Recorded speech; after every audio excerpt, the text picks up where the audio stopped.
Jason Mitchell wasn't your average 50-something. At 52, he carried himself with a confidence that most younger men tried to imitate but rarely got right.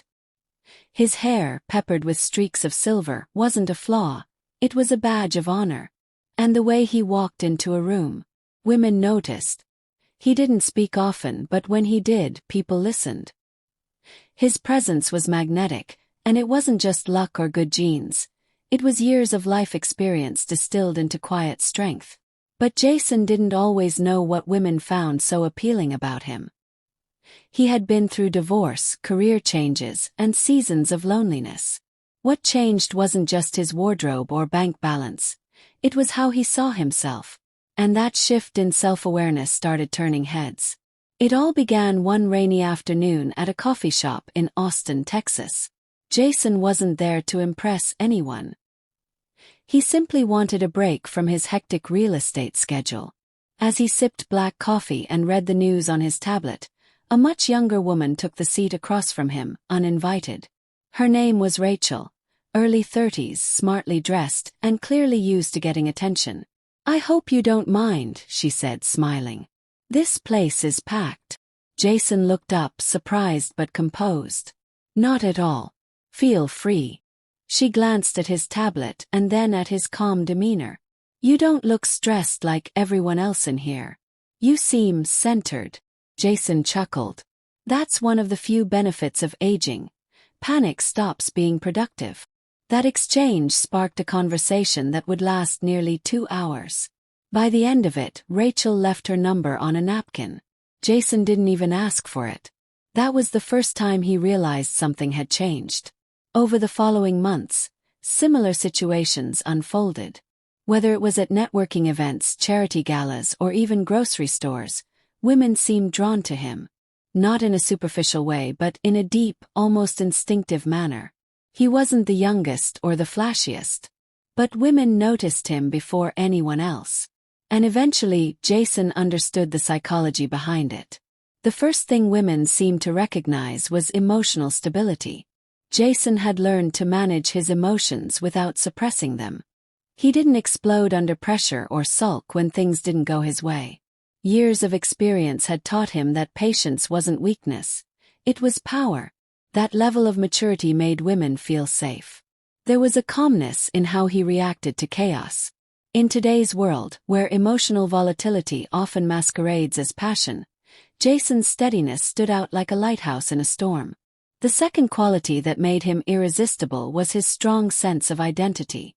Jason knew who he was, and more importantly, he knew who he wasn't. He no longer chased validation or worried about fitting into social molds.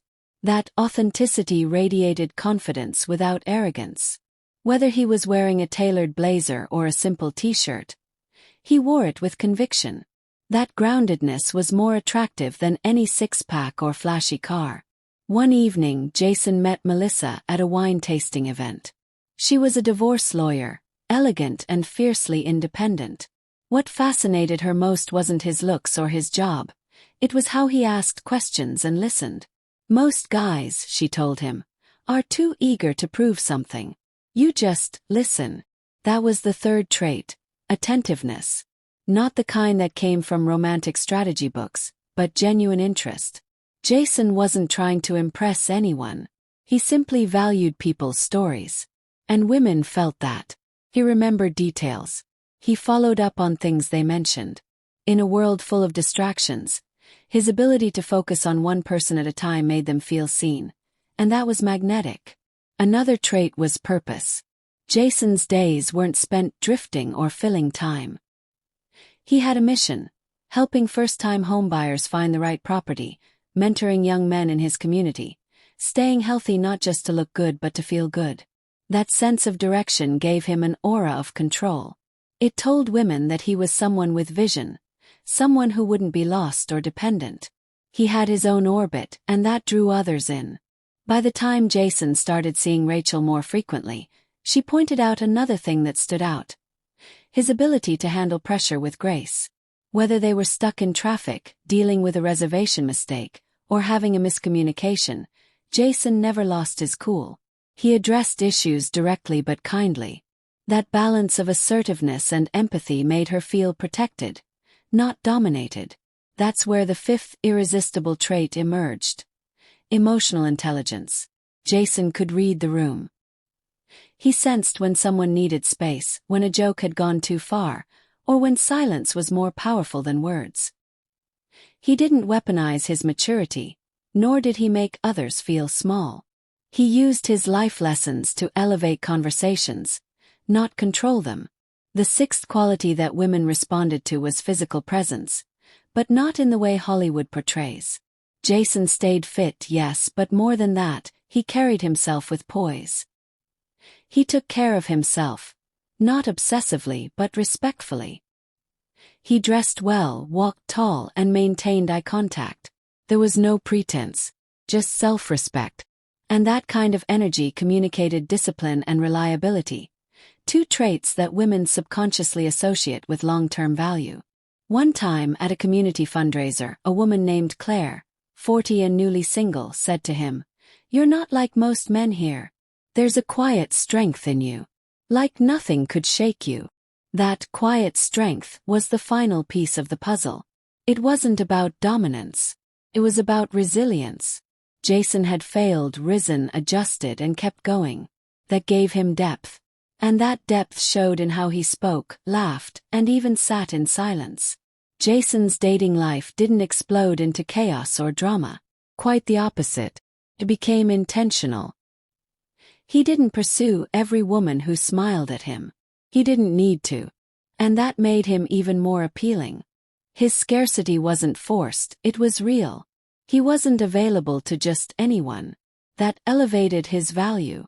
Rachel and Jason dated for a year before she moved to Chicago for a job opportunity. They remained close, but mutually agreed to part ways. It wasn't painful. It was respectful. That's the kind of relationships Jason was attracting now. Built on understanding, not possession. Eventually he met Anna, a 45-year-old yoga instructor and author who had also lived through her share of storms. She wasn't dazzled by status. She was drawn to substance. Their first date lasted 4 hours. They laughed, argued, reminisced, and by the end, both agreed it felt like they had known each other forever. By then, Jason fully understood what made him attractive. It wasn't one thing. It was a blend of rare qualities that had been shaped over decades. Qualities most women notice even if they can't articulate them immediately. Now he mentors younger men not just in dating but in life. He tells them that being an alpha male isn't about aggression or control. It's about self-mastery, about having values and living by them, about knowing when to speak and when to listen, about leading not with noise but with integrity. Jason doesn't think of himself as irresistible. That's not his goal. But he has become the kind of man women gravitate toward, because he's real, reliable, and rooted. And that's the secret.